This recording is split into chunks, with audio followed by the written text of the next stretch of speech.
வணக்கம். இந்திய ராணுவ வீரர்கள் குறித்து அவதூறாக பேசிய அதிமுக முன்னாள் அமைச்சர் செல்லூர் ராஜு பகிரங்கமாக மன்னிப்பு கேட்க வேண்டும் என வலியுறுத்தி முன்னாள் இந்நாள் ராணுவ வீரர்கள் ஆர்ப்பாட்டத்தில் ஈடுபட்டனர். இனி விரிவான செய்திகள்.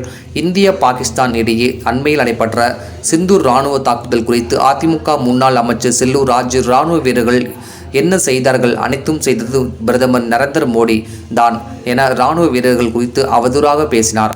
இதனால் ஆத்திரமடைந்த முன்னாள் இந்நாள் ராணுவ வீரர்கள் அரியலூர் அண்ணா சிலை அருகில் தேசிய கொடி ஏந்தி ஆர்ப்பாட்டத்தில் ஈடுபட்டனர்.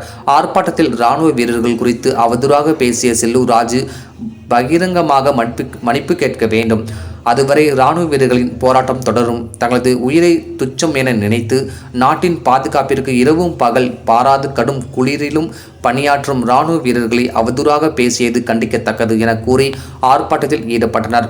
மேலும் ஆர்ப்பாட்டத்தில் செல்லூர் ராஜு பகிரங்கமாக மன்னிப்பு கேட்காவிட்டால் அவரை கண்டித்து முன்னாள் இந்நாள் ராணுவ வீரர்கள் தொடர் போராட்டத்தில் ஈடுபடுவோம்.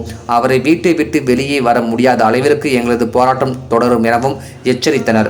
இந்த ஆர்ப்பாட்டத்தில் இந்திய முப்படை ஓய்வு பெற்ற ராணுவ வீரர்கள் மற்றும் இந்நாள் ராணுவ வீரர்கள் என ஏராளமானோர் கலந்து கொண்டனர்.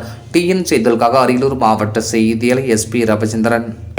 நாங்கள் முன் வந்து கண்டிப்பாக போராட்டம் நடத்துவோம், கண்டனம் செய்திருப்போம்.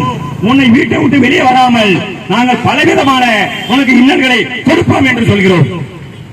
இந்நாள் ராணுவர்கள் இருக்கட்டும், முன்னாள் ராணுவர்கள் இருக்கட்டும்.